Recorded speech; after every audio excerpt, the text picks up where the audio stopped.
अस्सलामुअलैकुम, welcome back. कैसे हैं जी आप सब? आई होप आप सब बिल्कुल ठीक होंगे और मैं भी अल्लाह का शुक्र है जी बिल्कुल ठीक हूँ। तो जी आज जो है ना मेरी मुलाकात आपसे हो रही है बाहर। एक्चुअली ना बर्तन देखें कितने चमक चमक रहे हैं ना तो बस जी यहाँ से मैंने व्लॉग जो वो स्टार्ट किया था। व्लॉग जो है मेरा 1 वीक पूरा मैंने जो व्लॉग बनाया ना ये वो व्लॉग हैं, ठीक है। तो यहाँ पे ना हम लोग निकले थे बाहर। एक्चुअली पता नहीं क्या लेना था, हाँ वो लेना था ये जो पीढ़ी नहीं होती वाशरूम की, ये हमारी रूहान मियाँ जो लेके घूमते रहते हैं, वो टूट गई थी। तो फिर हमने कहा चलो हम नहीं ले आए और हम निकले हुए थे सब्जियां वगैरह लेने के लिए आए थे। तो हमने कहा चलो ये भी साथ जो है ना वो ले लेते हैं। तो यहाँ पे जी मुझे बर्तन नज़र आ गए और इतने मुझे प्यारे लग रहे थे और मैंने जो है ना मैंने कहा चलें देखते हैं प्राइसेस क्या हैं और मतलब किस तरह है। तो ये मुझे जो है ना ये वाला बड़ा पसंद आया था। मैंने कहा ये चावल बनाने के लिए ना बड़ा बेस्ट बर्तन है, मतलब खुले मुंह वाला बराबर जो है ना वो इसमें चम्मच वगैरह चल सकता है। तो मैंने कहा अब मैं लूँगी ना तो कढ़ाई नहीं लूँगी, ये वाला जो है ना शेप पैन, इसको क्या शेप, फ्राइंग पैन की शेप आई थिंक कह सकते हैं। तो ये वाला मुझे बड़ा अच्छा लगा और इसकी प्राइस थी तकरीबन 3000 तक था, जो साइज़ मुझे अच्छा लग रहा था। और बाकी कढ़ाइयाँ थी, पतीलियाँ थी, सब कुछ था। और ये हम ना PWD से मार्ट पे आए हुए थे। अच्छा मुझे ना इनके बर्तन बड़े अच्छे लगते हैं। एक मुझे लगता है कि इनके बर्तन अच्छे भी हैं और थोड़े जो है ना वो रीज़नेबल प्राइसेस हैं इनकी PCC की निस्बत बर्तनों की। बाकी चीज़ों की और बात है, लेकिन बर्तनों की प्राइसेस थोड़ी सी मुझे और क्वालिटी भी इनकी ज़रा अच्छी लगती है और क्वांटिटी भी है इनके पास ज़्यादा। तो बस फिर मैं यहीं पे आती हूँ जी। तो लेकिन पीढ़ी जो है ना मुझे पसंद नहीं आई। फिर उसके बाद मैं यहाँ पे स्टील के बर्तन देखने आ गई और ये मुझे एक पैन, फ्राइंग पैन, मैं हस्बैंड को चेक करा थी। मैंने कहा इतना ज़्यादा है, मतलब इसका वेट है, लग ही नहीं रहा कि ये स्टील का है, मतलब सही हैवी था। और इसकी प्राइस थी 4000 जो पैन था। और वो जो चावल बनाने के लिए बर्तन मैंने देखा था उसकी 3000। ज़ाहिर बात है स्टील के जो बर्तन है ना उनकी प्राइसेस थोड़ी सी हाई होती हैं अगर अच्छे वाला स्टील आप लेते हैं। तो मेरे पास जो दोनों स्टील के बर्तन है ना उनकी मतलब सही वेट भी है और प्राइसेस भी उनकी ठीक ठाक थी। बहरहाल जी यहाँ पे फिर हमने ये जो हमने लेना था, मैंने कहा उसकी तरफ तो चल के देखते हैं। लेकिन मेरे हस्बैंड को जो है ना वो सही नहीं लगा। वो कह रहे थे ये खड़ा होगा तो ये टूट ना जाए ये वो तो बस जी फिर हम यहाँ पे देखा लेकिन हमें कुछ पसंद नहीं आया। फिर हम दूसरी शॉप पे चले गए, वहाँ फिर आखिर हमें वो पसंद आ गया, फिर हमने ले ली। और साथ में हमने जी थोड़ी बहुत जो है सब्जियां वगैरह ली और जो 2-4 चीज़ें हमारी लेने वाली थी वो हमने ली। और फिर उसके बाद जी हम लोग चले गए घर। अच्छा ये दूसरी वाली शॉप है जी, ये जहाँ पे हम आए थे। ये भी ना ऐसे क्या इसका नाम है, ये मेन गेट है ना PWD का, उस साइड पे जीतो पाकिस्तान के नाम से आई थिंक, अब मुझे सही नहीं पता। मतलब इस तरह की ना 3-4 शॉप्स हैं बड़ी बड़ी, काफ़ी ज़्यादा इन्होंने भी सामान रखा हुआ है, बहुत सी चीज़ें इनके पास भी मिल जाती हैं। तो ये वाली जी हमने पीढ़ी ली है। फिर ये फिरोज़ी से कलर की, आपको जो ये इनको अच्छी लगी है। मैंने कहा रेड ना लेना, पता नहीं मुझे रेड कलर से ना बड़ी अजीब सी वो है। मैंने कहा ये वाला चले कलर ले लें, ब्लू ले लें, फिरोज़ी, मतलब वाइट, इस तरह के कलर मुझे जो है वो अच्छे लगते हैं। तो बस जी फिर हमने ये ली और कुछ चीज़ों की प्राइसेस पूछी। उसके बाद फिर हम आ गए जी घर। और घर आके तो बस अभी मैंने खाना बनाना था।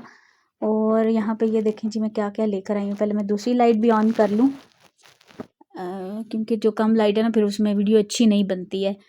तो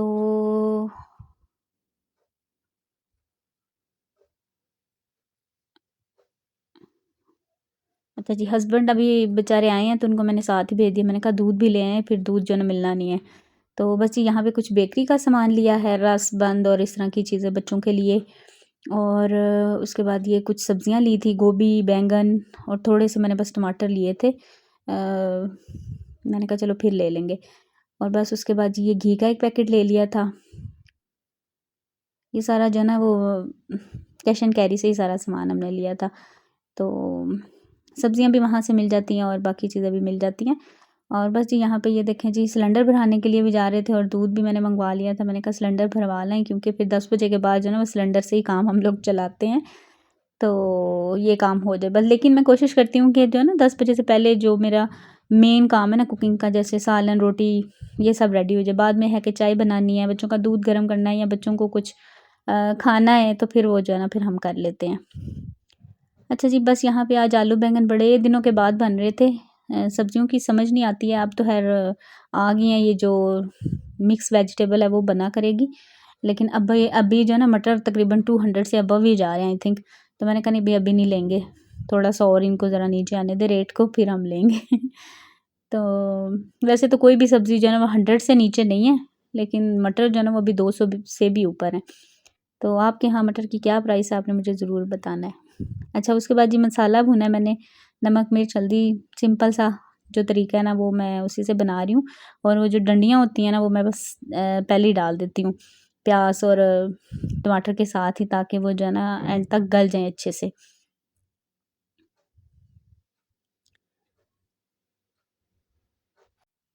और दूसरी साइड पे जी दूध ले आए थे, तो वो मैंने कहा बॉयल होने के लिए भी रख दें, ताकि ये भी साथ-साथ काम जो है ना ख़त्म हो जाए। एक्चुअली मैंने ना मशीन भी लगानी थी अभी तकरीबन आई थिंक 7 साढ़े 7 बजे का ही टाइम था। तो मैंने कपड़े भी धोने थे, इस वक़्त जो है ना पानी ज़रा आ जाता है, मतलब इसके अलावा कपड़े धोने के अलावा कोई काम नहीं होता है ना, फिर मैं इस वक़्त कपड़े धो लेती हूँ।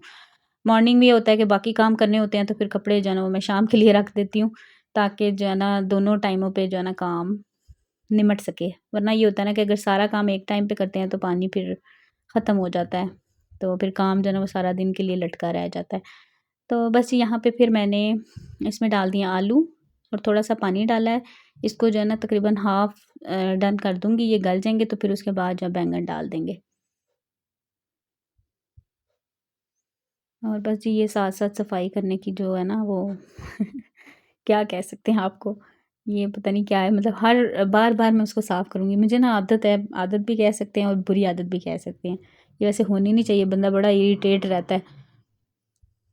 कभी-कभी मतलब मुझे गुस्सा आता है, मैं क्या लगी रहती हूँ, मतलब एंड पे बंदा सारा काम ख़त्म करके सफाई कर लेता है, लेकिन कुछ लोगों में ये आदत जो है ना पाई जाती है, जिससे हम मजबूर होते हैं। अच्छा जी, बस यहाँ पे सालन जो है उसको मैंने मिक्स करके और दम की आँच पे रख दिया है। और बस अभी जी मेरे 2-3 काम थे, मैंने वो करने हैं। एक तो मैंने कारपेट सारा आज साफ़ करना है, और क्योंकि टाइम था तो मैंने कहा चलो टाइम हो तो फिर ये वाले काम ज़ाहिर-सी बात है बंदा निपटा ले। तो उससे पहले मैंने कहा मैं मशीन जो है ना वो ऑन कर देती हूँ। मेरे कपड़े थोड़े से ही थे, कह लें कि 2-3 चक्कर थे, तो मैंने कहा मैं खुद इनमें से मतलब इसको ऑटो वॉश पे लगा लेती हूँ। फुली ऑटो पे नहीं लगाती, ऑटो पे लगा देती हूँ, ताकि जैसे अब ये टॉवल डाल रही हूँ ना, फिर मैं इनको निकाल लूँगी तो दूसरे फिर डाल के 2 से 3 थोड़े-थोड़े कपड़े थे, मैंने कहा मतलब क्या इतना सर्फ़ और पानी ज़ाया करना है, इस तरह से मैं वॉश कर लेती हूँ। टाइम हो तो मैं ऐसे ही करती हूँ, अगर टाइम ना हो या कपड़े बड़े हों तो फिर जो है ना वो मैं पूरा चक्कर लगा देती हूँ। लेकिन आपको पता है फैमिली का हिसाब है, मतलब ज़्यादातर यही होता है कि मैं जो है ना इस तरह से कपड़े धोती हूँ। अच्छा, इसका फ़ायदा सिर्फ़ ये है कि आप ना रिलैक्स रहते हैं, कि अगर आपके पास टाइम नहीं है, कोई आप बिज़ी हैं, गेस्ट आए हुए हैं, कुछ है, तो फिर आप इसको ऑटोमेटिक पे लगा दें तो ये कपड़े धो देती है, वरना आप दूसरी तरह से भी इस्तेमाल कर सकते हैं जैसे मैं करती हूँ। अच्छा जी, मशीन लगा के मैंने कारपेट सारा वॉश किया है, और कारपेट जो है वो मैं इस तरह से जो है ना वीक में एक दफ़ा जब मैं इसकी चादर जो है ना चेंज करती हूँ, तो मैं अच्छे से साफ़ कर देती हूँ। बेकिंग सोडा डाला है मैंने, और डिश वॉश लिक्विड जो होता है ना वो डाल के पानी में, गर्म पानी में, तो अच्छे से सारा जो है ना वो साफ़ कर दिया। ये देखें, ये रखा हुआ है, और पीढ़ी देख लें जी मेरी जो कल आई थी वो ये रखी हुई है। और बस जी उसके बाद मैंने कोई व्लॉग शूट नहीं किया, कामों में लग गई, और खाना मतलब रोटियां बनाई, खाना खाया, कपड़े धुल गए। और उसके बाद ये नेक्स्ट डे है, नेक्स्ट डे ये शाम का टाइम था, हम लोग आए थे बाहर, और खाना आज मैं बना के आई थी। आज मैं बना के आई थी साबुत मसर और चावल। मैंने कहा चलो टाइम से बना दो ताकि इजी हो जाए। तो बस रूहान को थोड़ी देर बाहर लेकर आए थे। तो इस तरह से ये है कि बच्चों के साथ बंदा बाहर आए ना, तो थोड़ा-सा हस्बैंड वाइफ़ को भी टाइम मिल जाता है, कि बच्चे खेल रहे हैं तो चलो बंदा बैठ के कोई बात ही कर लेता है। वरना ये होता है कि आप बच्चों के साथ जो है ना बिल्कुल टाइम नहीं मिलता है। बहरहाल जी बच्चों ने यहाँ पे एंजॉय किया, हम भी खैर बच्चों के साथ लगे हुए थे, लेकिन ये है कि थोड़ा-सा ना अच्छा लगता है। और मैं जो है कोशिश करती हूँ कि वीकली मतलब इनको ज़रूर लेके जाऊँ, क्योंकि आपने देखा ही है कि मेरा घर बिल्कुल छोटा-सा है, और मेरे बच्चों को ना ज़्यादा स्पेस नहीं मिलती है खेलने के लिए, तो फिर बच्चे जब बाहर आते हैं तो ज़रा उनको अच्छा फ़ील होता है, खुश हो जाते हैं। तो फिर वीक में जब जब भी वीक में मिल जाए मौका, या बीच में कहीं मिल जाए, तो बच्चों को हम ले आते हैं बाहर। कभी-कभी तो हस्बैंड खुद ही ले जाते हैं, मैं अगर बिज़ी भी हूँ तो। कभी ये है कि फिर मैं भी आ जाती हूँ। तो बस ये पार्क सामने बना हुआ था, ये यहाँ पर हम फिर ले आए थे। अच्छा उसके बाद जी हम लोग घर आए, घर आके बस मैंने फिर सैलड बनाया, थोड़ा सा मैंने चिकन फ्राई किया और बस खाना खाया जी। यहीं तक था मेरा आज का ये व्लॉग। इंशाल्लाह आपसे मिलूँगी नेक्स्ट व्लॉग में, और अपना बहुत सा ख्याल रखिएगा, मुझे दुआ में याद रखिएगा। Thank you so much for watching जी। अल्लाह हाफिज़, बाय बाय।